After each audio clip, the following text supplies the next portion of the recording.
antibiotik juga memang 2 kali ya, ada yang jadi ini ada 2 PPT ya, ada 2 PPT.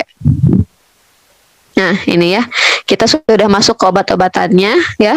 Jadi penggolongan antibiotik berdasarkan struktur dan penggunaannya. Jadi memang kemarin kita sudah tahu apa itu antibiotik ya. Jadi antibiotik itu apa, fungsinya untuk apa, kemudian bagaimana mekanisme kerja dari antibiotik gitu ya. Kemudian apa yang akan terjadi kalau kita tidak menggunakan antibiotik secara rasional ya, itu mungkin pada pertemuan selanjutnya. Sebelumnya mohon maaf. Nah, untuk sekarang kita mulai mengenali obat-obatannya ya. Obat-obatan obat antibiotiknya. Jadi berdasarkan penggolongannya memang antibiotik itu digolongkan ke dalam 2 kelompok besar ya. 2 kelompok besar itu adalah antibiotik golongan beta laktam ya, di sini dilihat, dan non beta laktam. Ya, jadi yang pakai gradasi warna ini dia termasuk golongan beta laktam. Kalau yang tidak ada gradasi jadi yang biru full ini adalah golongan non beta laktam. Ya, mungkin baru terdengar apa itu beta laktam, apa itu non beta laktam ya. Kita akan bahas satu persatu. Nah, ini yang untuk golongan beta laktam yang pertama tadi di sini adalah ada penisilin ya. Kita akan bahas dulu yang pertama adalah penisilin. Nah, kalau penisilin mungkin belum pernah dengar, tapi kalau amoksisilin pasti udah pernah dengar ya, dan sudah sering sekali dijadikan contoh ya. Jadi, nah inilah si amoksisilin ya. Amoksisilin ini adalah antibiotika beta laktam golongan penisilin. Jadi golongan penisilin itu ada banyak, ada ampicillin, ada amoksisilin, flukoxacillin, kloxacillin, phenoxymethyl, dan masih banyak lagi. Ini hanya contoh saja. Jadi kalian sudah tahu kalau amoksisilin itu dia adalah antibiotika beta laktam golongan penisilin ya. Nah, kenapa penisilin ini? Oh ya, penisilin pertama kali ditemukan dia adalah dari jamur ya, jamur Penicillium notatum. Jadi ceritanya dulu ditemukan oleh ahli mikrobiologi yang bernama Alexander Fleming ya. Jadi kalau farmasi gitu ya, atau mungkin prodi-prodi lainnya, kalau yang ada mata kuliah mikrobiologi, kita itu sering mengembangbiakan namanya bakteri ya, diuji coba. Jadi bakteri ya kayak bakteri E. coli ya, bakteri Staphylococcus kita kembang biakan gitu ya. Nah, ini awalnya si Alexander Fleming juga seperti itu. Jadi dia mengembangbiakan bakteri itu ya, Staphylococcus aureus, dan dia mengembangkan juga jamur dari jenis jamur Penicillium notatum gitu ya. Nah, biasanya kan kalau praktek di laboratorium itu kan untuk mengembangbiakan bakteri itu kita pakai namanya media agar. Jadi agar ya, agar-agar nutrien agar gitu. Di dalamnya kita suntik bakteri. Nah, itu biasanya si bakteri tersebut akan berkembang biak gitu ya. Nah, cuman kan biar nggak mencemari, kalau praktek mikrobiologi itu kita pakai wadah namanya cawan Petri. Jadi dia itu tertutup, wadah yang tertutup gitu ya.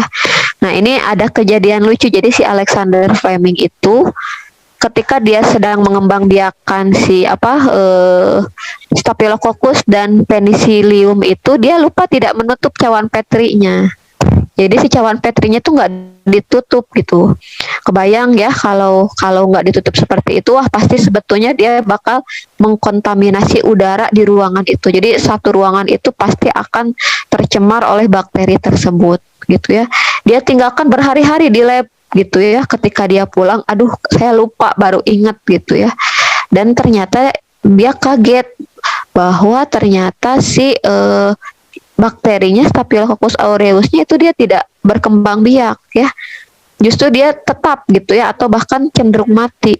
Nah, ternyata itu itu ditemukan dari senyawa kimia yang dihasilkan oleh jamur Penicillium notatum ini. Jadi temuan obatnya yang tidak nggak sengaja gitu ya. Jadi tiba-tiba dapat. Nah, dari situlah akhirnya diteliti lebih lanjut dan ditemukanlah senyawa namanya senyawa penisilin. Itu ya. Inilah awal pertama kali antibiotika ditemukan di dunia ya. Jadi kalau dulu, zaman dulu ya mungkin kalau yang sakit-sakit infeksius itu ya sulit ditangani ya, jadi akhirnya bisa meninggal. Nah, dengan awal pertama kali ditemukan penisilin ini, dia tonggak sejarah ditemukannya antibiotik ya, sampai akhirnya pengembangan obat untuk antibiotika terus berlanjut gitu ya. Nah, ini ya. Kemudian kenapa obat penisilin ini dia digolongkan ke dalam antibiotika beta-laktam ya? Karena antibiotika penisilin ini dia punya namanya cincin beta-laktam di dalam struktur kimianya. Nah, cincin beta-laktam inilah yang mempunyai peranan penting sebagai antibiotika. Gitu. Makanya tadi dikatakan golongan beta-laktam dan non beta-laktam. Berarti kalau yang non beta-laktam ya dia tidak punya cincin beta-laktam. Kalau yang dua antara penisilin dan cefalosporin dia punya cincin beta-laktam. Nah, cincin beta-laktam inilah yang punya peranan sebagai antibiotika. Gitu ya. Seperti itu. Nah, kemudian ternyata seiring perjalanan waktu ditemukanlah suatu data penelitian bahwa ternyata cincin beta-laktam ini secara enzimatis itu dapat dinonaktifkan. Jadi kalau beta-laktamnya dinonaktifkan berarti dia tidak punya aktivitas antibiotika lagi. Wah, dinonaktifkan oleh apa gitu ya? Ternyata cincin beta-laktam ini dapat dinonaktifkan oleh enzim beta-laktamase. Dan enzim beta-laktamase ini dihasilkan oleh bakteri yang tadi yang pernah saya bahas pada pertemuan sebelumnya. Kalau bakterinya dia sudah resisten gitu. Jadi ada bakteri yang tadi misalkan kita menggunakan antibiotika sembarangan ya, harusnya pakai 3-5 hari misalkan. Ini karena 2 hari udah merasa sembuh, tidak diminum lagi gitu ya. Akhirnya kan masih ada bakteri yang tersisa yang dia itu akhirnya membentuk suatu kekebalan dan dia akhirnya membuat suatu enzim namanya enzim beta-laktamase gitu ya. Nah, enzim beta-laktamase ini ya dia akhirnya bisa menonaktifkan cincin beta-laktam. Ya, seperti itu. Nah, ini katanya ya cincin beta-laktam itu ini. Nah, kenapa tadi kayak golongan penisilin ada amoksisilin, ada ampicillin, ada flukoxacillin. Yang membedakan adalah gugus rantai samping ini ya. Jadi misalkan kalau amoksisilin rantainya bagaimana, kalau penisilin itu yang membedakannya. Hanya di rantai samping ini. Untuk yang rantai gugus utamanya itu masih sama saja. Ya, begitu. Nah, ini tadi jadi ini misalkan ini cincin beta-laktam ditambah gugus ini ya CH2 sama gugus benzen ini dinamakan penisilin G atau benzil penisilin gitu ya. Kemudian tadi cincin beta-laktam tadi ditambah gugus sampingnya seperti ini, maka dia menjadi penisilin V ya, seperti itu. Nah, kemudian golongan penisilin juga dia diklasifikasikan lagi. Ada namanya golongan aminopenisilin ya. Karena aminopenisilin ini dia memiliki spektrum yang luas melawan bakteri gram negatif dan gram positif. Cuman kalau kekurangannya golongan aminopenisilin ini dia tidak efektif melawan bakteri golongan Pseudomonas aeruginosa. Ya. Seperti itu. Nah, ini kalau yang golongan aminopenisilin apa bedanya? Nah, ini ada kalau di farmasi ada gugus amin ya. NH2 ini dia gugus amino. Ditambah cincin jadi dia ampicillin. Kemudian ada golongan aminopenisilin ada gugus NH2, kemudian strukturnya seperti ini, maka dia menjadi amoksisilin. Ya, seperti itu. Nah, kemudian ada lagi di otak-atik. Nah, inilah jadi kalau di farmasi itu bukan hanya membuat atau menggerus obat di apotik ya, jauh dari itu juga. Jadi kita juga mensintesis senyawa-senyawa obat. Jadi kita ngotak-ngatik, oh yang ini misalkan struktur kimianya kita ganti. Kita menemukan senyawa baru dengan aktivitas yang lebih baik misalkan ya. Nah, ini misalkan yang tadi gugus aminonya, gugus NH2-nya gitu ya. Kita coba ganti pakai gugus karboksil misalkan ya. Ternyata dengan kita menggunakan gugus karboksilat COOR ini, dia akhirnya dia punya aktivitas terhadap bakteri golongan Pseudomonas gitu. Sedangkan kan tadi yang golongan amino itu tidak efektif dalam melawan bakteri Pseudomonas ya. Seperti itu. Mekanisme kerjanya, jadi semua golongan beta-laktam sama mekanisme kerjanya yaitu untuk menghambat pertumbuhan bakteri dengan menghambat sintesis dinding sel ya. Kan seperti yang ketahui pada teman selanjutnya bahwa mekanisme kerja antibiotika itu ada 5 ya. Ada yang kerjanya menghambat dinding sel, ada yang kerjanya menghambat membran sel, ada yang bekerja menghambat sintesis asam nukleat, kemudian sintesis protein, kemudian ada yang kemarin tuh menghambat sintesis asam folat atau metabolisme. Nah, untuk yang golongan beta-laktam ini dia kerjanya menghambat sintesis dinding sel bakteri ya, gitu. Ini bisa dibaca ya. Oke, ini mungkin bisa dibaca. Nah, farmakokinetik ya. Farmakokinetik itu terdiri dari absorpsi, distribusi, metabolisme, dan eliminasi ya. Di sini kita lihat bagaimana profil farmakokinetik dari golongan penisilin gitu ya.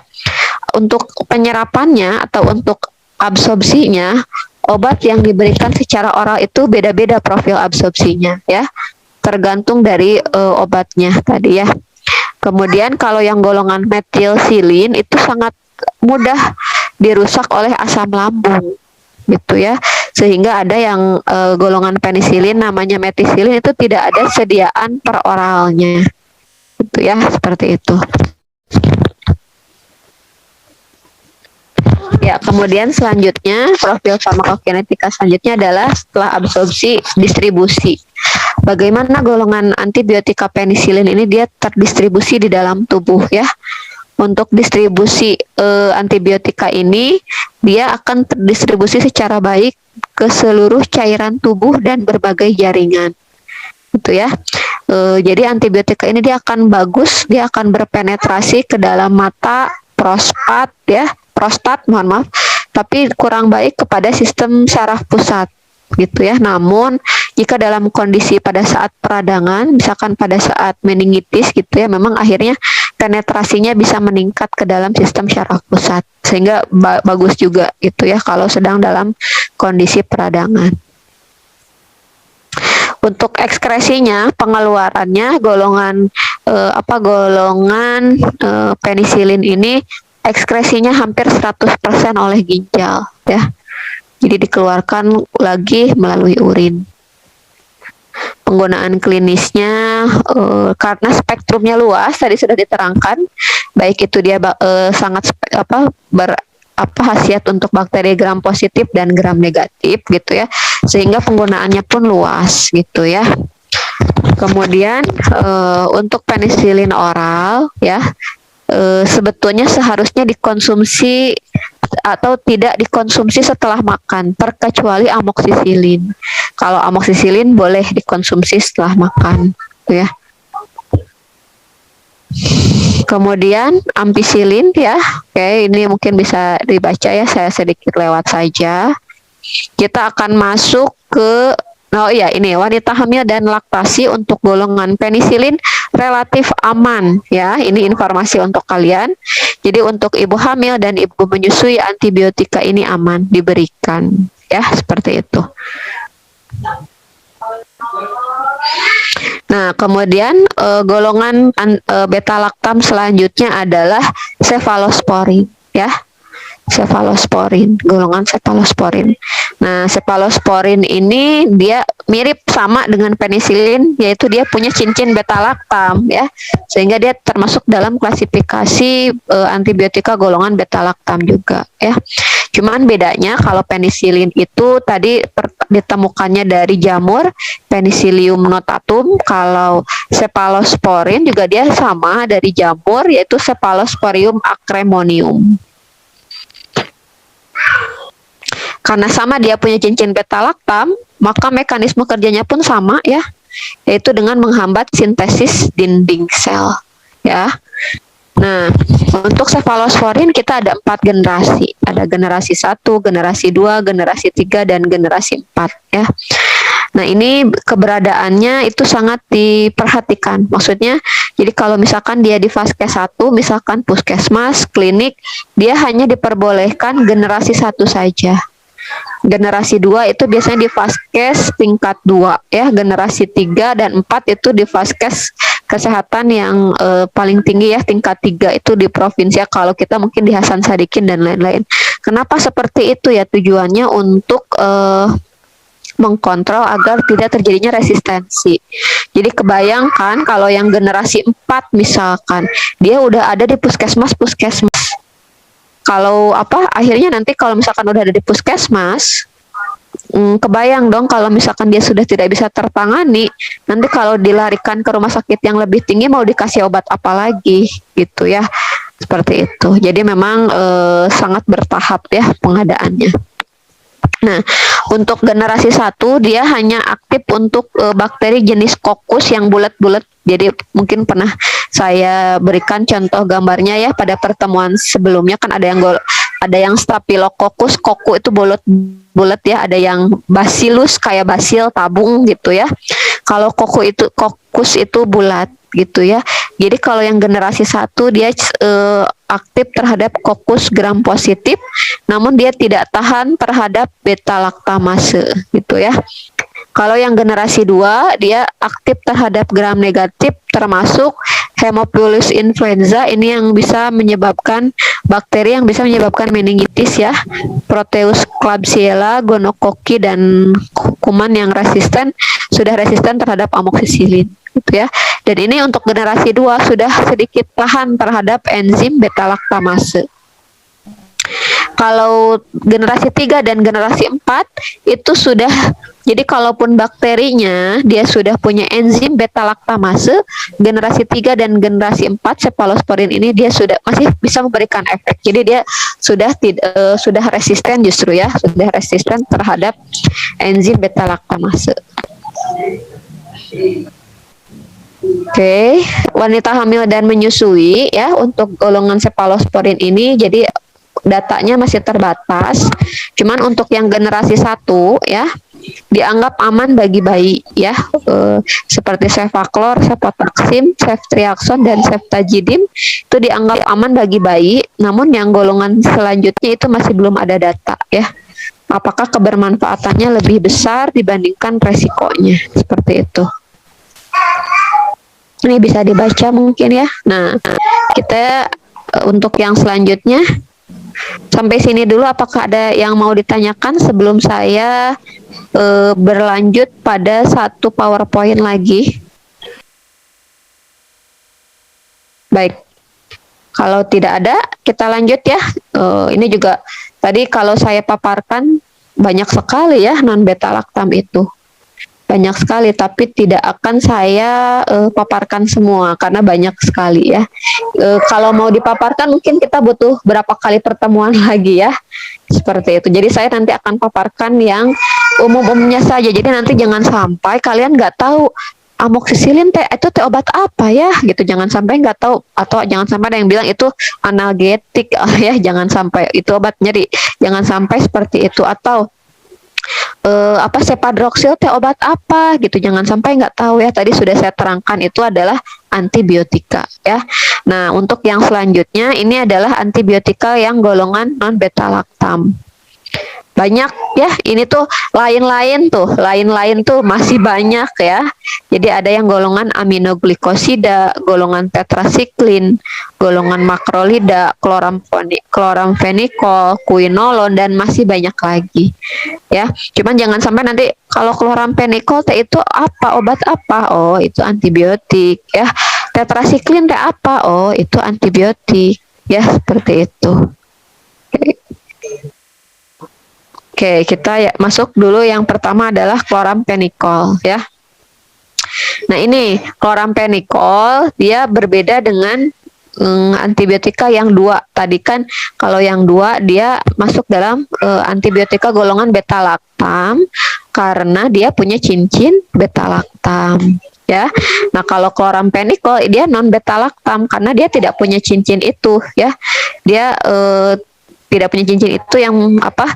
Dia memang ya strukturnya chloramphenicol saja gitu ya.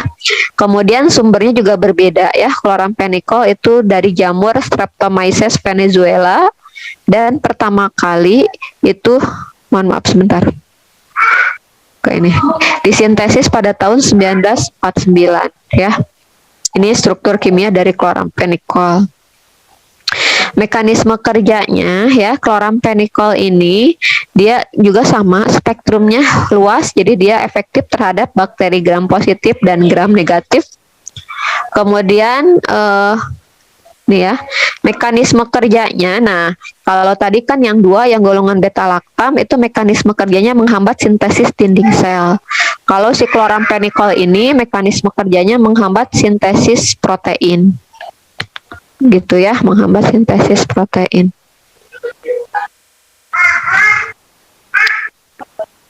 Oke, ini ya profil farmakokinetik, absorpsi, distribusi, metabolisme dan eliminasi ya. Nanti mungkin bisa dibaca gitu ya. Nah, ini mungkin di sini ada informasi yang perlu saya terangkan ya. Di sini adalah terkait distribusi chloramphenicol. Dia itu terdistribusi sangat baik pada cairan cerebrospinal. Jadi pada cairan otak ya dan sumsum tulang gitu ya. Nah, sehingga ternyata si chloramphenicol ini dia itu ada efek samping. Chloramphenicol itu efek sampingnya dia bisa mengakibatkan ini ya, karena akhirnya dia menghambat juga penghasilan sel-sel darah merah pada bayi dan pada anak-anak.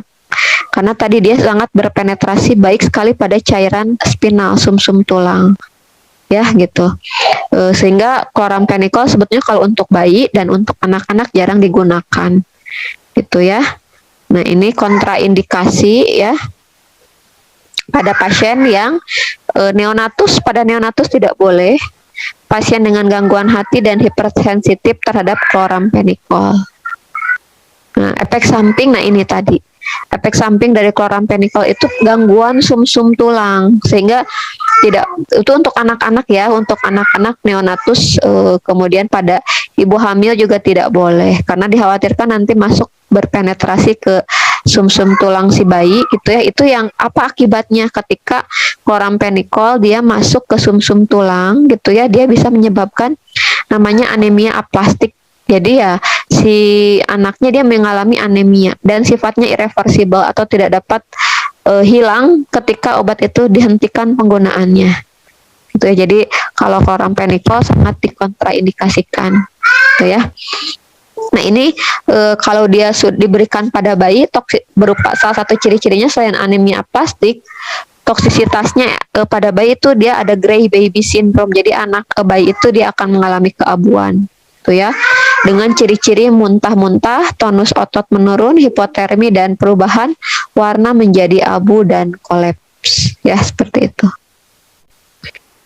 Nah, ini ya, pada wanita hamil dan laktasi tidak boleh. Ini yang utama, makanya saya tampilkan yang karena kalian di kebidanan, jadi chloramphenicol tidak boleh ya. Itu dia bisa menimbulkan cyanosis dan gray baby syndrome. Nah, karena chloramphenicol efek samping atau toksisitasnya seperti itu ya, makanya akhirnya kalau untuk anak-anak itu biasa jadi kan chloramphenicol itu di satu sisi dia ada efek toksisitas, tapi di sisi lain memang terkadang masih dibutuhkan khususnya untuk pengobatan tipoid ya, atau salmonella yang diakibatkan oleh salmonella typhosa. Nah, akhirnya ada farmasis gitu ya, seorang farmasis yang istilahnya mereka struktur chloramphenicol ada yang diganti gitu ya, itu ada bagian mananya gitu ya diganti sehingga namanya menjadi thiamphenicol. Nah, kalau thiamphenicol itu masih boleh diberikan pada anak-anak ya, seperti itu. Kemudian antibiotika selanjutnya adalah aminoglikosida. Nah, aminoglikosida ini dari jamur juga Streptomyces ya dan Micromonospora. Contoh obatnya ada streptomycin ya, Jadi kalau ini kenapa namanya aminoglikosida ya? Kenapa dinamakan aminoglikosida? Karena terdiri dari molekul-molekul gula atau glikoside dan molekul-molekul amina. Nah, ini adalah molekul amin NH NH NH dan ini molekul gula gitu ya, makanya dinamakan aminoglikosida. Nah, nanti memang molekul gulanya ada berapa? Kalau terdiri dari satu molekul gula itu ada contoh obatnya adalah streptomisin. Kalau yang mengandung 2 molekul gula amin ada kanamisin, gentamisin, ya, amikasin, netilmisin dan tobramisin. Ya seperti itu. Kalau yang mengandung 3 molekul gula aminonya, karena kan aminoglycoside ya, ada flamisetin, neomisin dan paramomisin. Mekanisme kerjanya dia menghambat sintesis protein juga ya, menghambat sintesis protein. Oke. Nah ini ya, absorpsi kurang baik bagi yang khususnya yang streptomisin, atau ya memang golongan-golongan aminoglikosida ini tidak ada bentuk sediaan oralnya ya. Jadi gentamisin paling adanya topikal ya, tobramisin dan lain itu hanya adanya intravena atau intramuskular, karena ketika dia diberikan secara peroral absorpsinya kurang dari 1%, jadi nggak akan masuk ke dalam saluran cerna ya, atau ke dalam sistem peredaran darah gitu ya. Indikasi ya ini ada, nah ini streptomisin dan kanamisin itu biasanya untuk TBC ya, TBC, kemudian gentamisin. Nah ini biasanya pokoknya golongan aminoglikosida itu bentuk sediaannya hanya parenteral ya, seperti itu. Nah ini untuk yang TBC itu biasanya menggunakan streptomisin. Nah makanya kalau ada ibu hamil ya, ibu hamil ataupun ibu menyusui yang misalkan sedang diterapi TBC, untuk streptomisin tidak boleh diberikan ya.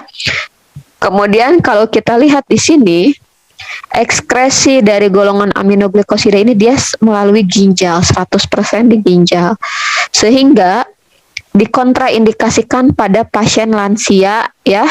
Karena kan memang kalau untuk pasien lansia itu karena proses degeneratif itu biasanya akan mengalami penurunan fungsi ginjal, sehingga biasanya memang tidak boleh atau dikontraindikasikan pada lansia, juga pada pasien-pasien yang mengalami gangguan ginjal ya, itu tidak boleh diberikan. Efek samping, nah ini kalau diberikan pada ibu hamil ataupun ibu menyusui dikhawatirkan itu bisa menyebabkan ototoksik atau tuli pada bayi ya, makanya sangat tidak boleh diberikan. Dan dia sifatnya adalah nefrotoksik juga, dia sangat beracun terhadap ginjal. Jadi untuk lansia dan untuk pasien gangguan ginjal tidak boleh diberikan, seperti itu. Nah ini ya, untuk wanita hamil dan menyusui golongan aminoglikosida ini dia juga sifatnya bisa melintasi plasenta sehingga dapat menyebabkan kerusakan ginjal dan menyebabkan ketulian pada bayi. Jadi kita lihat dulu nih, kita lihat dulu profil farmakokinetikanya. Kalau misalkan dia sifatnya bisa berpenetrasi terhadap plasenta, tapi misalkan dia tidak ada efek samping terhadap plasenta, itu masih boleh. Yang sangat bagus itu kalau tidak misalkan sampai berpenetrasi kepada plasenta ya, dia hanya menimbulkan efek lokal saja terhadap ibu gitu ya, itu aman ya kalau seperti itu. Ini bisa dilihat ya, ini contoh obat aminoglikosida ya, streptomisin, gentamisin. Nah, karena tadi banyak, sebetulnya biasanya saya kasih tugas, tapi karena ini sudah melewati pertemuan sebelumnya, jadi ya sudah, ini tidak saya tugaskan ya. Jadi ini hanya sedikit contoh saja. Untuk tetrasiklin juga itu tidak boleh diberikan pada ibu hamil dan ibu menyusui, juga pada anak-anak tetrasiklin. Kenapa itu? Karena bisa menyebabkan gigi menjadi kuning dan itu sifatnya irreversible. Jadi ya seterusnya giginya itu kuning, bukan karena kuning kotor ya, tapi warnanya memang jadi kuning seperti itu. Alhamdulillah sampai sini